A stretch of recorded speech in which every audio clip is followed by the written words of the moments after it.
Happy anniversary प्रीति।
क्या बात है प्रीति, तुम ठीक तो हो ना?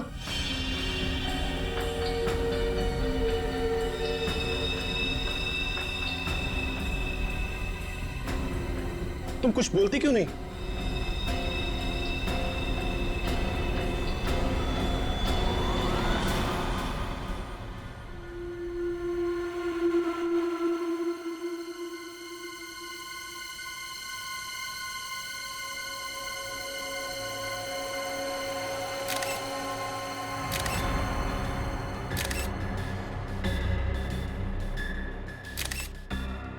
तीन, चार, पाँच, छह, सात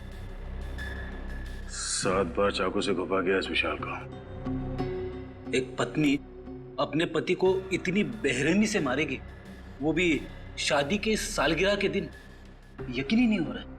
हाँ सर, इसकी लाश को देखकर लग रहा है इसकी पत्नी बहुत नफरत करती होगी इससे।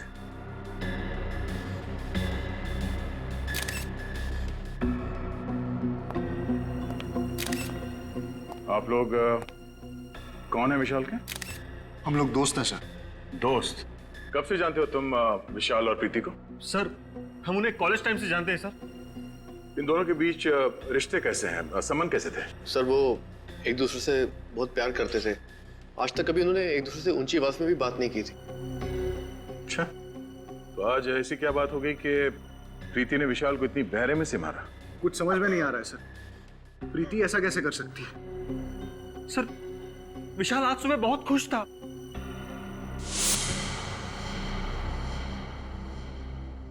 हैप्पी एनिवर्सरी प्रीति।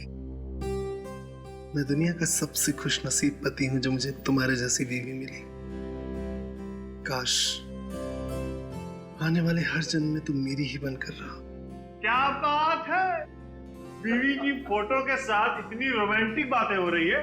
अबे साथ में होती होगी तो ये जनाब तो शायर बन जाते होंगे। यार ये तो बहुत गलत बात है, दरवाजा खटखटा के आना चाहिए था ना। अच्छा, तुम लोगों ने मेरी सारी बातें सुन ली। अरे सुन ली तो क्या हुआ, तू हमारे कॉलेज का दोस्त है यार, लंगोटिया यार।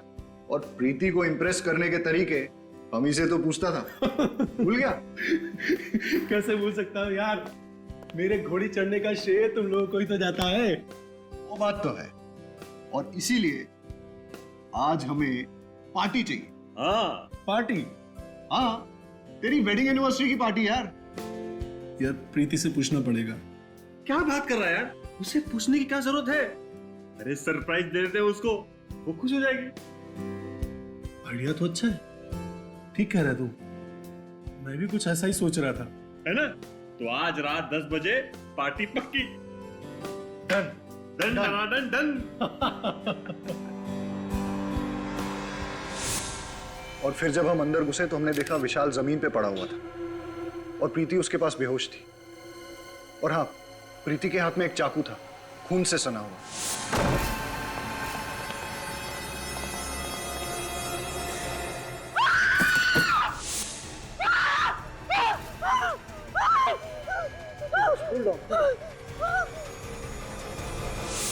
अच्छा, विशाल ने पिछले कुछ दिनों में प्रीति के बर्ताव के बारे में कुछ कहा कि वो किसी बात को लेकर टेंशन में थी या विशाल से किसी कारण वो परेशान थी? नहीं सर, विशाल ने कभी ऐसा कुछ नहीं कहा। हाँ सर, लेकिन वो ये कह रहा था कि आजकल वो प्रीति को टाइम नहीं दे पा रहा था। एक्चुअली काम में बहुत बिजी था। आखिरी बार आपने कब बात की प्रीति से? आज शाम को ही बात की थी मैंने उससे। वो बहुत खुश थी, बहुत ही खुश।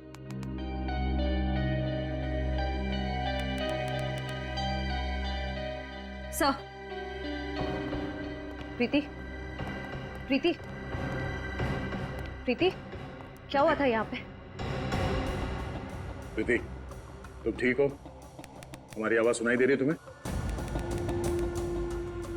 सर, लगता है सदमे में है। सर, कहीं ये एक्टिंग तो नहीं कर रही है सदमा लगने की?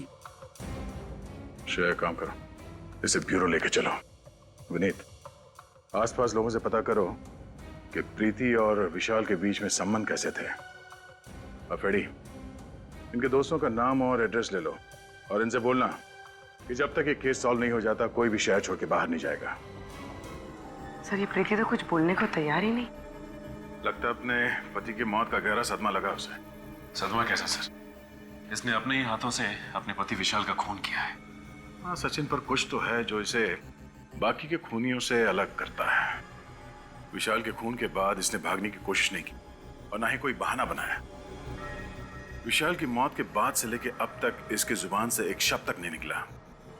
पानी का एक घूंट तक नहीं पिया इसने। पता नहीं इसके दिमाग में क्या चल रहा है। क्या बात है भाई? बड़ी टेंशन में तुम लोग? टेंशन की बात है सर। क्यों टेंशन क्या है? ये केस तो बड़ा आसान था यार। खूनी अपने आप पकड़ा गया, भाग दौड़ करने की जरूरत ही नहीं पड़ी तुमको। सर, जब तक खूनी अपना गुनाह मान न ले हम चैन की सांस नहीं ले सकते। और ये प्रीति, ये तो कुछ बोलने को तैयार नहीं है। बहरहाल भाई, प्रीति कुछ बोले या ना बोले, लेकिन मैं आप लोगों को एक बात बोलता हूँ। प्रीति के दिल में अपने हस्बैंड के लिए सख्त नफरत थी। नफरत? पर सर, इनके दोस्तों ने तो कहा कि ये लोग एक दूसरे से बहुत प्यार करते थे। लव मैरिज थी इनकी। लव मैरिज थी या अरेंज मैरिज थी मुझे नहीं मालूम, लेकिन विशाल के शरीर पर जो चाकुओं के घाव हैं, उससे साफ पता लगता है कि प्रीति के दिल में विशाल के लिए सख्त नफरत थी। जगह जगह पर चाकू से वार किए गए। मुझे तो लगता है कि विशाल के मर जाने के बाद भी प्रीति उसे चाकू मारती रही। इतनी नफरत? प्रीति, तुमने विशाल का खून क्यों किया? हाँ? क्या वो तुम्हें मारता पीटता था, दहेज के लिए परेशान करता था, या किसी और से प्यार करता था? बताओ प्रीति, तुम्हें जवाब देना होगा। ऐसी क्या बात थी जिसकी वजह से तुम उससे इतना नफरत करती थी? नफरत नहीं, प्यार करती थी मैं विशाल से, और अब भी करती हूँ। विशाल की मौत के बाद जो खोया वो आप लोग नहीं समझो। और वैसे भी विशाल के जाने के बाद मेरी जिंदगी का कोई मतलब नहीं। अगर तुम इतना प्यार करते थे विशाल से तो फिर उसे मारा क्यों? क्या फायदा? वैसे भी आप लोग सीआईडी वाले मेरी बात का कहाँ विश्वास करेंगे? विश्वास करना है या नहीं, वो हम पे छोड़ दो। पहले बताओ कि तुमने विशाल को क्यों मारा? मुझे नहीं पता उस दिन क्या हुआ। मुझे विशाल पर बहुत गुस्सा आया और मैंने बिना सोचे समझे उसे मार डाला। कोई किसी को बेवजह 7-7 बार चाकू नहीं मारता प्रीति। मैंने कहा था आप लोग मेरी बात का भरोसा नहीं करेंगे, और वैसे भी मुझे कुछ नहीं कहना। चढ़ा दीजिए मुझे फांसी पर, मुझे नहीं जीना। चढ़ा दीजिए मुझे फांसी पर, मैं विशाल के बिना नहीं जी सकती। दया, मुझे लगता है इस लड़की के साथ कुछ प्रॉब्लम है। कैसी प्रॉब्लम सर?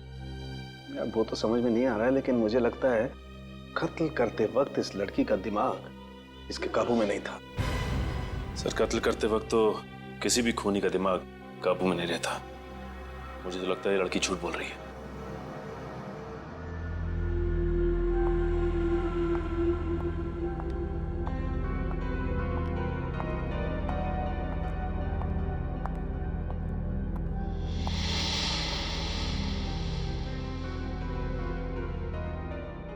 आ गई तू?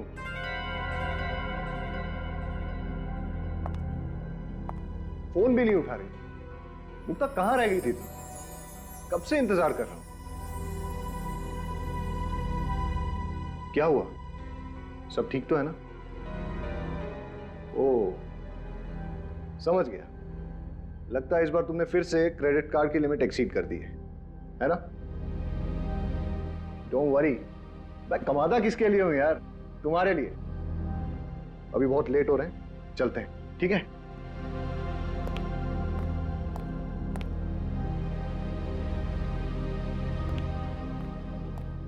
चलो, कम कम।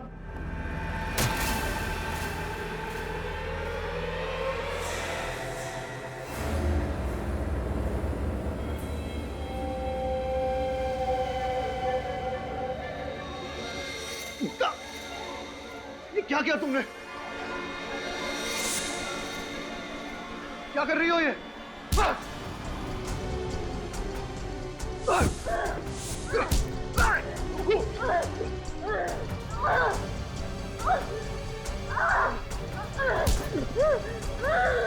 पागल हो गई हो? आवाज छोड़ो मुझे! बचाओ! सिक्योरिटी!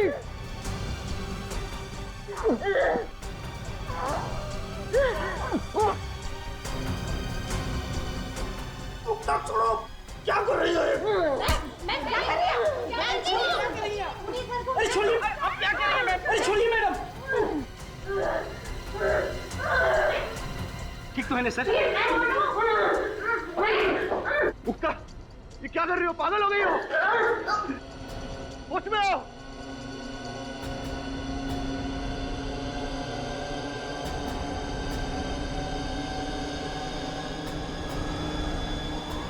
मुक्ता!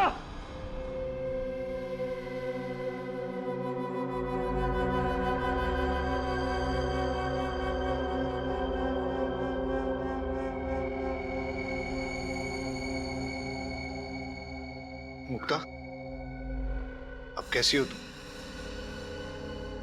मुझे माफ कर दो चेतन। पता नहीं मुझे क्या हो गया था जो मैंने तुम्हारे साथ ऐसा बर्ताव किया। इतनी चोट पहुंचाई है मैंने तुम्हें। अरे, कोई चोट नहीं आई मुझे। देखो, देखो, एकदम हट्टा कट्टा हूं मैं। हाँ? लेकिन मुक्ता, आपने ऐसा किया क्यों?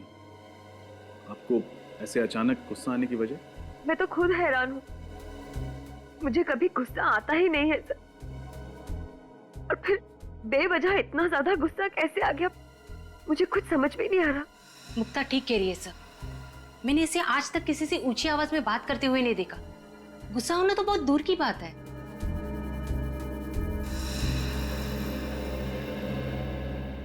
तो आप दोनों का कहना है कि आप लोगों ने अपने अपने पतियों पे इसलिए हमला किया क्योंकि आप लोगों को अचानक उन दोनों पे बहुत तेज गुस्सा आने लगा। फिर हैरानी की बात यह है कि आप दोनों के पास कोई ठोस वजह नहीं थी उनसे गुस्सा होने की, राइट? जी हाँ सर, पता नहीं मुझे क्या हो गया था। वो तो शुक्र है भगवान का कि चेतन को कुछ हुआ नहीं, वरना मैं अपने ही हाथों अपने आप को विधवा कर लेती। 2 दिनों के अंदर ऐसे 2 हादसे होना कोई इत्तेफाक तो नहीं हो सकता। जरूर कोई बड़ा कारण है इसके पीछे जो इस वक्त हमें दिख नहीं रहा। और इस बात के तह तक पहुंचने के लिए हमारा ये जानना बहुत जरूरी है कि उस दिन आप लोगों ने क्या क्या किया था।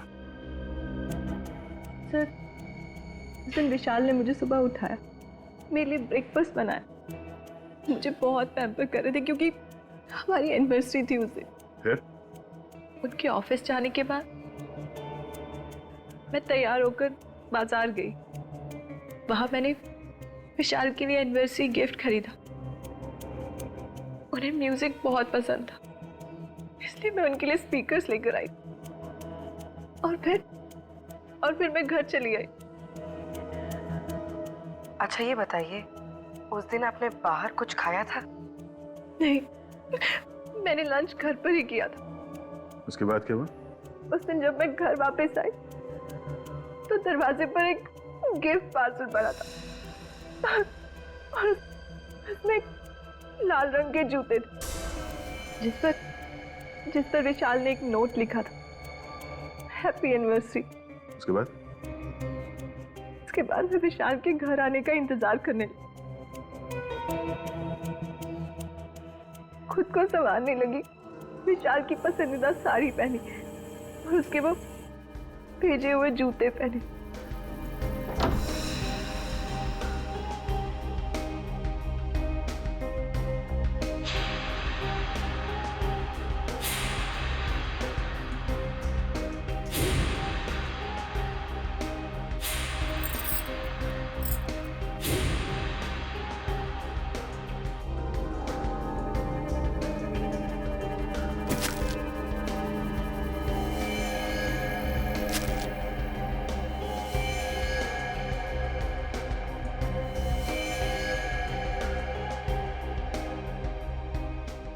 और जब वो घर लौटे तो मैं और मुक्ता जी, आपने क्या किया था उस दिन? सुबह होते ही मैं और चेतन घर से निकल पड़े। वो अपने ऑफिस चले गए और मैं अपने बैंक का काम खत्म करके मार्केट में ही घूमने लगी। फिर मैं एक जूते की दुकान में गई। ये बिल्कुल नया स्टॉक है मैम, आपको जरूर पसंद आएगा। ये है तो बहुत प्यारे, लेकिन क्या आपके पास इनमें लाल कलर है? नहीं मुक्ता जी, लाल कलर के जूते आउट ऑफ स्टॉक है। भाई साहब, मैं पार्टीज में ना सिर्फ लाल कलर पहनती हूँ, मंगा दीजिए ना। अरे क्यों नहीं मुक्ता जी, आपके लिए क्यों नहीं मंगवाऊंगा। मुझे शाम तक का वक्त दीजिए, मैं लाल कलर का जूता आपके घर पे भिजवा दूंगा। ठीक है, लेकिन 4 बजे तक भिजवा दीजिएगा, ओके? वही जूते पहन के मैं चेतन के ऑफिस गई और फिर ऑफिस। अच्छा ये बताइए कि आपने बाहर कुछ खाया पिया था क्या? जी हाँ, मैंने और चेतन ने लंच बाहर ही किया था। पूर्वी, इन दोनों को अंदर ले जाओ। आई।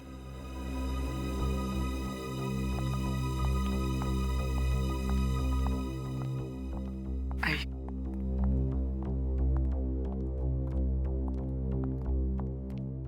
सर, दोनों कहानियों में एक चीज कॉमन है, लाल जूते।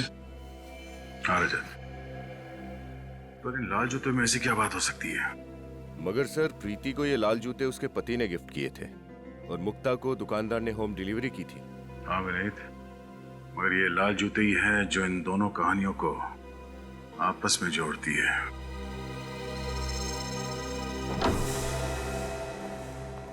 घर की अच्छी तरह से तलाशी लो, देखो लाल जूते कहीं मिलते हैं क्या।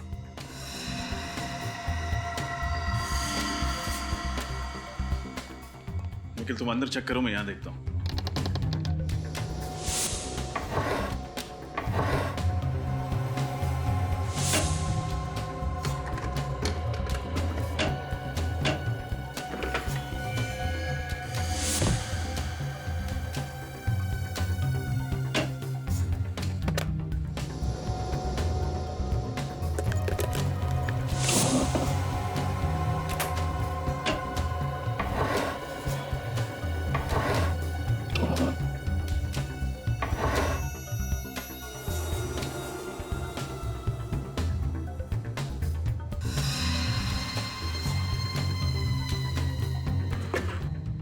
यहाँ तो कोई लाल कलर की लेडीज शू नहीं है।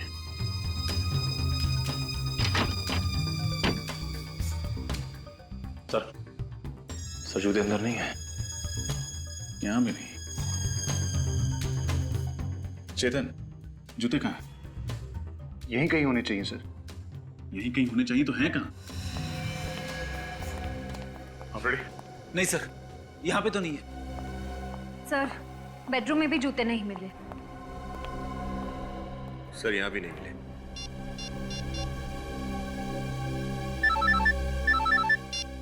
हाँ बोलो।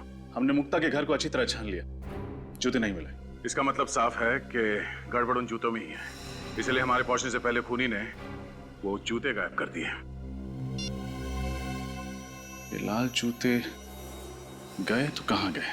सर, ये केतु है, मुक्ता जी के घर यही गया था जूते देने। सर मुझे कुछ नहीं मालूम सर, मैं तो सिर्फ जूते देकर वापस आ गया था सर।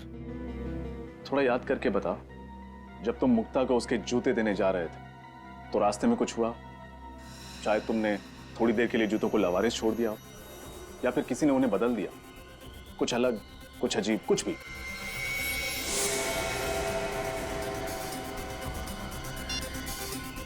हेलो, हाँ सर, एड्रेस मिल ही नहीं रहा है। कौन सा पता देकर रखा है? मिल ही नहीं रहा है। अरे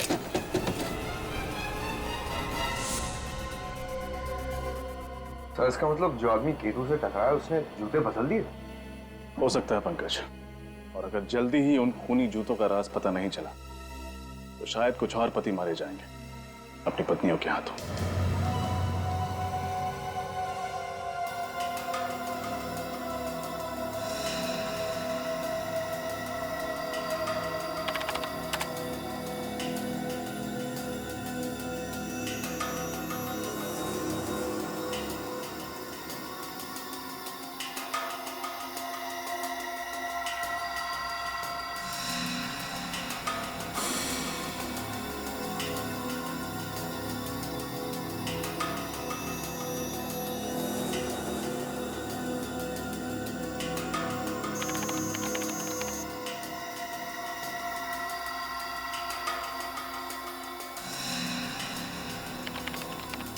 आप लोग अब उठ सकते हैं।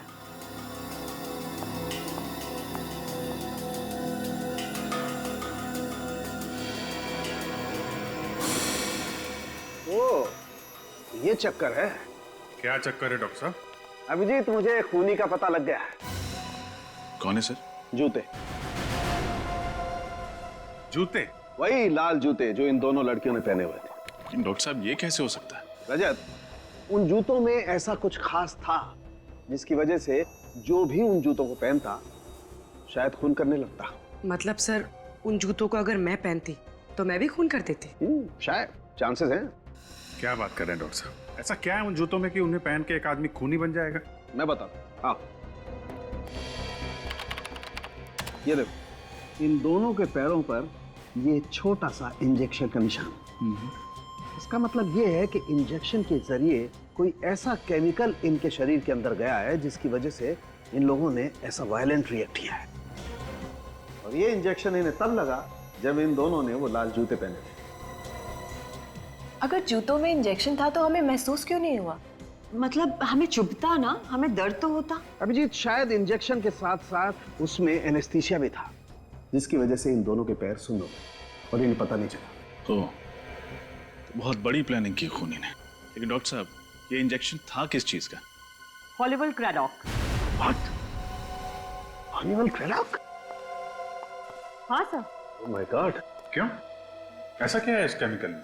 ये एक ऐसा केमिकल है अभिजीत जो अगर इंसान के शरीर में चला जाए तो उसका ब्लड प्रेशर बहुत हाई हो जाता है, उसके दिमाग में तूफान मचने लगता है, उसे इतना ज्यादा गुस्सा आने लगता है कि वो अपने होश में नहीं रहता, बहुत ही हिंसात्मक, वायलेंट हो जाता है, और ऐसी हालत में वो किसी का खून भी कर सकता है। मतलब सर, बहुत ही खतरनाक केमिकल है।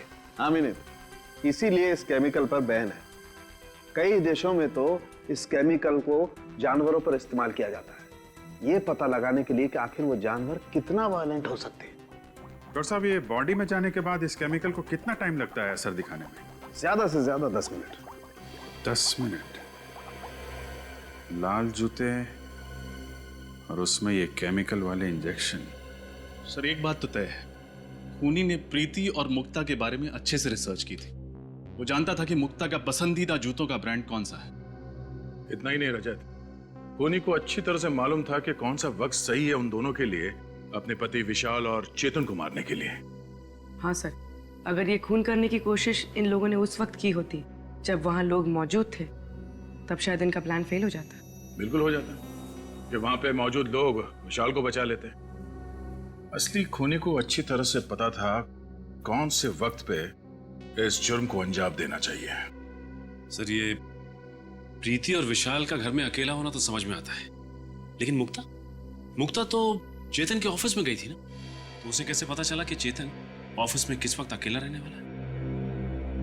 इस मुक्ता से पूछ लेते हैं। सर, कुछ पता चला ये सब कौन कर रहा था? अभी तक तो नहीं, पर आप लोग चिंता मत कीजिए, बहुत जल्दी असली गुनहगार हमारे सामने होगा। मुक्ता जी, एक बात बताइए, आप ठीक उसी वक्त कैसे पहुंची चेतन के ऑफिस में जब वो बिल्कुल अकेला था? सर मैं तो 4 बजे जाने वाली थी, लेकिन इनका फोन आया था कि मैं 4 बजे ना जाके 6 बजे जाऊं। ये मीटिंग में बिजी थे। मतलब चेतन ने तुम्हें खुद 2 घंटे देरी से आने के लिए कहा? क्या कह रही हो मुक्ता? मैंने तुम्हें ऐसा कोई फोन नहीं किया था। मैं तो खुद हैरत में था कि इसे आने में इतनी देर क्यों हुई। अगर आपने फोन नहीं किया तो फिर किसने किया? ये फोन कॉल आपके मोबाइल पे आया था? नहीं सर, मेरे लैंडलाइन पे आया था। सचिन, पता करो 24 तारीख दोपहर 4 बजे के आसपास इनके लैंडलाइन पे किसका फोन आया था। वैसे आपने कहा कि लाल जूतों को पहनने के बाद आपको अचानक गुस्सा आया। ये लाल जूते की डिलीवरी कब हुई थी आपके पास? सर जूते की डिलीवरी उसके दिए हुए टाइम से बहुत लेट हो गई थी। मैं गाड़ी में बैठ के ऑफिस के लिए निकल ही रही थी, तब जूते वाला आया था। और वो जूता पहना कब आपने? इनके ऑफिस के नीचे सर। जूते चेंज करके ही मैं ऊपर गई थी। लेकिन सर, अगर खूनी चाहता था कि मुक्ता नए जूते पहनकर ऑफिस जाए तो वो आखिरी मिनट तक इंतजार क्यों करता? मतलब ये भी तो हो सकता था कि मुक्ता नए जूतों को गाड़ी में ही रहने देती और पुराने जूतों में ही चेतन से मिलने चली जाती। हो सकता रजत, पर उस दिन ये दोनों पार्टी में जाने वाले थे, तो शायद मुक्ता कार में जूते पहन लेती और खूनी के पास अच्छा मौका भी था चेतन को मारने का, है ना? क्योंकि ये दोनों अकेले थे। पता नहीं हम दोस्तों के पीछे कौन हाथ धो के पड़ गया। हमने तो किसी का कुछ भी नहीं बिगाड़ा। चेतन दिमाग पर जरा जोर डाली।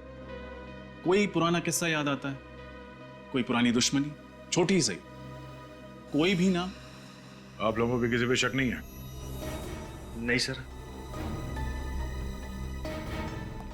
सर ये जुर्म तो एक उलझी हुई पहले की तरह होता जा रहा है। अगर इनका कोई दुश्मनी नहीं था, फिर कौन ऐसा होगा जो इतनी गहरी साजिश रचेगा इन दोनों को मारने के लिए? ये सब कुछ एक सोचा समझा हुआ प्लान है।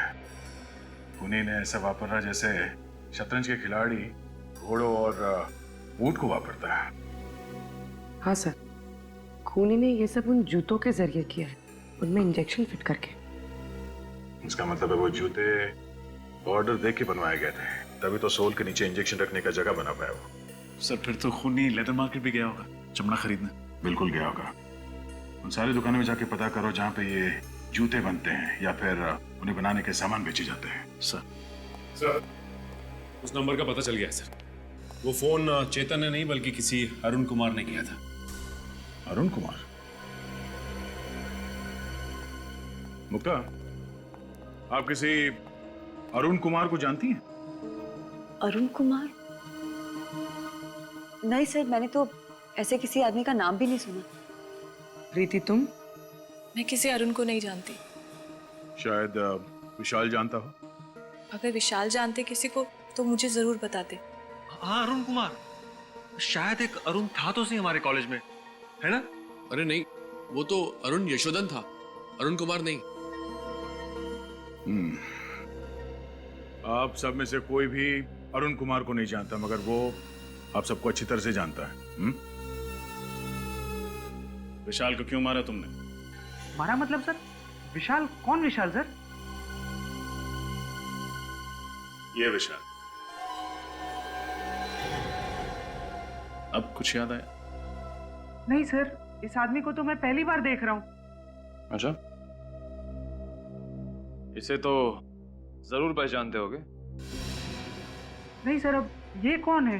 ये चेतन है। चेतन बन के उसकी वाइफ को फोन करते हो और कहते हो चेतन को ही नहीं पहचानते। कमाल है। सर मैं किसी और की वाइफ को क्यों फोन करूंगा सर? मेरी खुद की वाइफ है फोन करने के लिए। झूठ मत बोलो। फोन रिकॉर्ड से हमें पता चला है कि कल शाम 4 बजे तुमने ही मुक्ता को फोन किया था। मुक्ता? सर मैं इनमें से किसी को नहीं जानता। कौन है ये सब सर? और कल 4 बजे?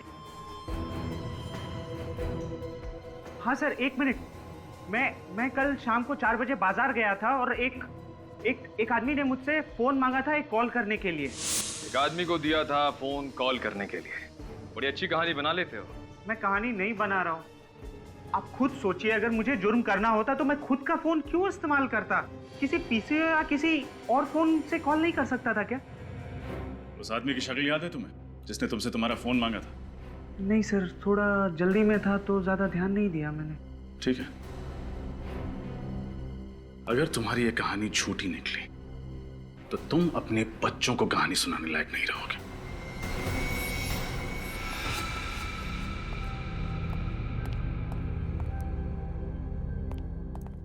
क्या हुआ पीयूष? तूने हम लोगों को अचानक क्यों बुला लिया? मुझे तुम लोगों से जरूरी बात करनी है। हाँ बोलना। मुझे लगता है वो वापस आ गया है। What? पागल तो नहीं हो क्या तुम? अरे यार मैं ठीक कह रहा हूँ। विशाल ऊपर पहुंच गया, चेतन मरते मरते बचा। इससे पहले कि हम दोनों का टिकट कट जाए, हमें सब कुछ सीआईडी को बता देना चाहिए। दिमाग तो नहीं खराब हो गया तेरा? अगर सीआईडी को इस बात की भनक भी लग गई ना, तो तू सोच नहीं सकता वो हम लोगों का क्या हाल करेंगे। अरे यार जो होगा देखा जाएगा। यूं बेमौत मरने से तो अच्छा ही है ना। देख, अगर तूने सीआईडी को बताने की बात भी की ना, तो वो वापस आया हो या ना आया हो, मैं तुझे जरूर मार डालूंगा। अरे मुझे बचा ले यार। मैं पागल हो रहा हूँ, पागल। मेरा दिमाग फट रहा है, दिमाग। मैं मरना नहीं चाहता, मैं मरना नहीं चाहता, मैं जीना चाहता हूँ, मैं जीना चाहता हूँ। पीयूष, तू घबरा मत। कुछ नहीं होगा हम लोगों को, सब ठीक हो जाएगा। डोंट वरी, हम तेरे साथ हैं ना। मैं मरना नहीं चाहता हूँ, मैं जीना चाहता हूँ। मैं मरना नहीं चाहता, मैं मरना नहीं चाहता। Please help me. Come.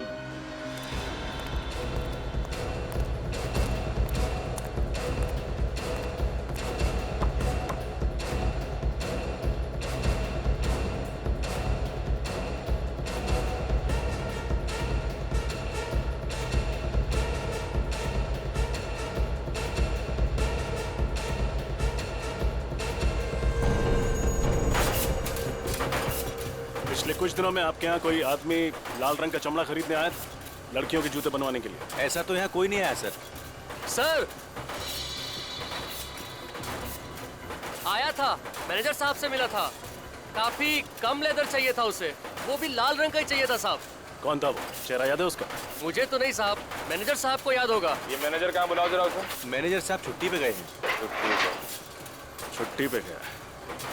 Phone लगाओ उसे, बोलो सीआईडी ने ब्यूरो में बुलाया स्केच बनवाने के लिए।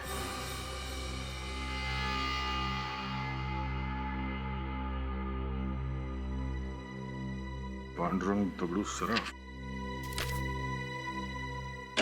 अरे पूर्वी, अरे हटो यार। अरे पूर्वी, अरे वेरी गुड, तुमने तो कमाल कर दिया भाई।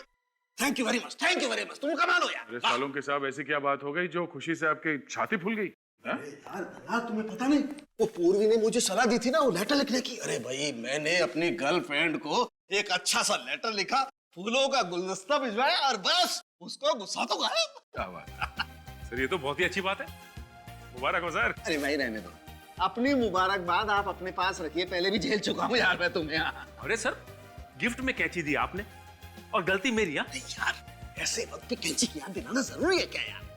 मैंने कहा था ना सर कि आपका लिखा हुआ खत पढ़ के वो खुश हो जाएगी। वेरी गुड पूरी, तुम कमाल हो। आइंदा से इस मामले में कोई टिप्स लेनी होगी ना बेटा, मैं सीधा तुम्हारे पास आऊंगा। यस डॉक्टर साहब, पूर्वी से क्यों, आप तो ये तारिका से भी ले सकते हैं और उसके लिए आपको यहाँ ब्यूरो में आने की जरूरत भी नहीं पड़ेगी। नहीं दया, तुम समझते नहीं हो यार, तारिका की इस मामले में जरा पसंद कमजोर है यार। डॉक्टर साहब, अभिजीत के बारे में अगर कुछ कहना है तो मेरे सामने तो प्लीज आप। अच्छा, बुरा लगा ना, बुरा लगा, कोई बात नहीं है यार। मैं भी अपना वक्त बर्बाद नहीं करना चाहता ये डिस्कस करके यार। अरे मेरे पास टाइम नहीं है, मुझे फेशियल कराने जाना है यार। सर, फेशियल और आप? क्यों? मैं फेशियल क्यों नहीं है? नहीं, बिल्कुल सर, करना चाहिए आपको, फेशियल करना चाहिए। हाँ, और आज तो जरूर करना चाहिए यार। यू नो डेटिंग है, डिनर पे जा रहा हूँ गर्लफ्रेंड के साथ यार। बहुत अच्छी बात है सर। उम्मीद करते हैं कि जब तक आप दोनों का डिनर खत्म हो जाता है तब तक हम लोग ये केस सॉल्व कर देंगे। यस यस, ऑफ कोर्स तुम केस सॉल्व करो, मैं डिनर सॉल्व करता हूँ। बाय पूर्वी, बाय।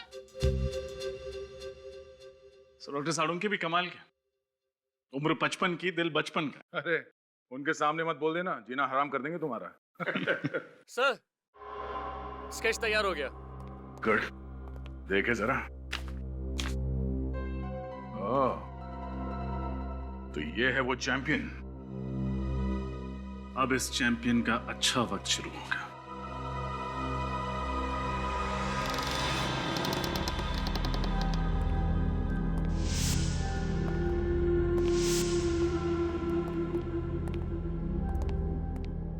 देखो कहां छुप के बैठा है।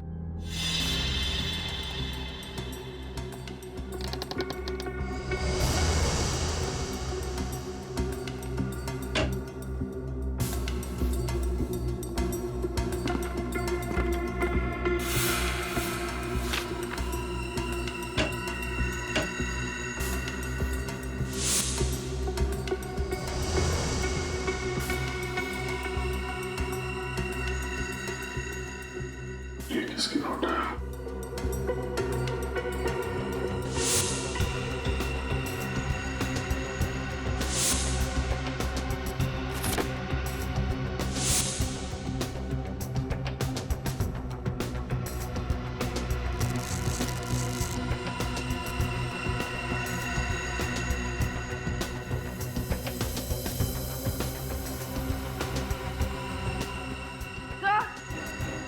आप बोलिए।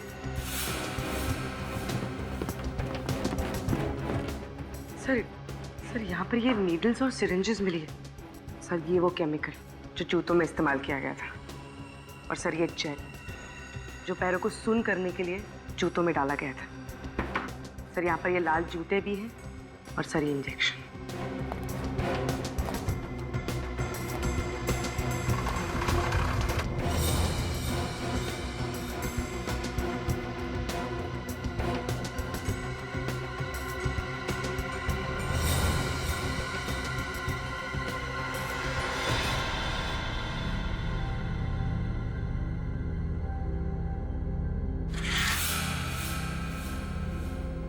मतलब इन सब के पीछे पीयूष का ही हाथ है।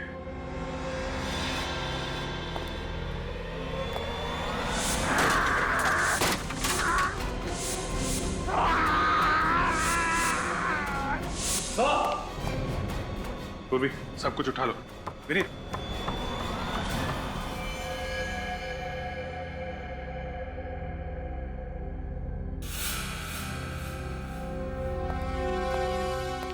सर पीयूष तो यहाँ मरा पड़ा है। लगता है इसने जहर पिया। My God। सर हमें तो लग रहा था यही सबको मार रहा है, फिर इस पीयूष को किसने मार दिया? इसका मतलब इसके साथ कोई और आदमी भी मिला हुआ था क्या? सर ये देखिए, इसके जेब में से ये चिट्ठी है सर। क्या क्या लिखा? मैंने ही विशाल का खून करवाया और चेतन पर हमला भी करवाया। नफरत करता था मैं अपने दोस्तों से। कॉलेज के दिनों से चेतन, विशाल, धीरज मुझे परेशान करते थे और बिजनेस पार्टनर बन जाने के बाद भी मुझे मेरा हक नहीं देते थे। इसलिए गुस्से में आकर मैंने उनसे बदला लेने की ठानी। मगर सीआईडी को मेरे बारे में पता चल गया, इसलिए मैं अपनी जान दे रहा हूं। पीयूष, अजीब बात है सर, जब गुनहगार को पता होता है कि एक ना एक दिन वो पकड़ा ही जाएगा, फिर गुनाह करता ही क्यों है? और इसने तो सीआईडी के डर से खुदकुशी कर ली। बात कुछ हजम नहीं हो रही है विनीत। ये आदमी अपने दोस्तों से बदला लेना चाहता था। इतनी लंबी प्लानिंग की उसने बदला लेने के लिए, और अभी इसका बदला पूरा भी नहीं हुआ। डर के मारे आत्महत्या करेगा क्या? सर इसके हाथ और पैर पर ये निशान देखिए। रस्सी के बांधने का निशान। पीयूष को बांध के रखा था? लगता तो है सर, लेकिन जब ये ब्यूरो आया था तब तो कोई निशान नहीं था। और ये निशान काफी गहरे हैं। लगता है काफी दिनों से बांध कर रखा गया था इसे। पीयूष को बांध के भी रखा गया था और पीयूष ब्यूरो में भी। अब कुछ समझ में आ रहा है। डॉक्टर साहब, मैं ठीक तो हो जाऊंगा ना? तुम बिल्कुल फिक्र मत करो, तुम जैसे पहले थे ठीक वैसे हो जाओगे। अब मैं इंजेक्शन लगा रहा हूं, तुम पलट जाओ।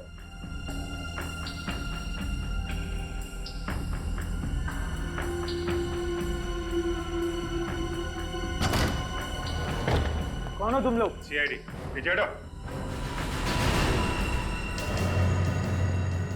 चेहरा बदलवाया जा रहा है? चेहरा चाहे पीयूष का हो या अमित का, अंजाम तो फांसी ही है। ये क्या बकवास कर रहे हैं आप लोग? ऐसी कोई बात नहीं है। जाने दीजिए मुझे। कहाँ जा रहे हो? चेहरा नहीं बदलवाओगे?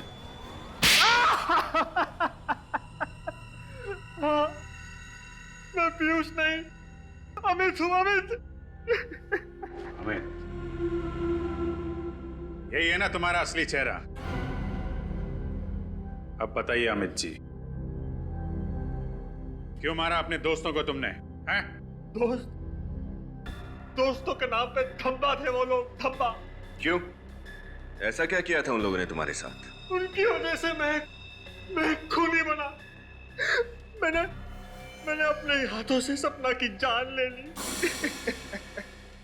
कौन सपना? सपना, मेरी प्रेमिका। कॉलेज के दिनों में हम एक दूसरे से बहुत प्यार करते थे। एक दिन सपना ने विशाल, पीयूष, चेतन और धीरज को एग्जाम पेपर चुराते हुए देख लिया। फिर उसने धमकी दी कि वो सब कुछ प्रिंसिपल को बता देगी। फिर इन चारों ने उसे मारने का प्लान बनाया। पर सपना तो तुम्हारी गर्लफ्रेंड थी। उनके कहने पे तुमने सपना का खून कर दिया, क्यों? क्योंकि उन चारों ने मुझसे झूठ कहा कि सपना मुझसे बेवफाई कर रही है। वो चारों अच्छी तरह से जानते थे कि मुझे मेरे गुस्से पर काबू नहीं रहता। इसीलिए बिना सच जाने मैंने सपना की जान ले ली।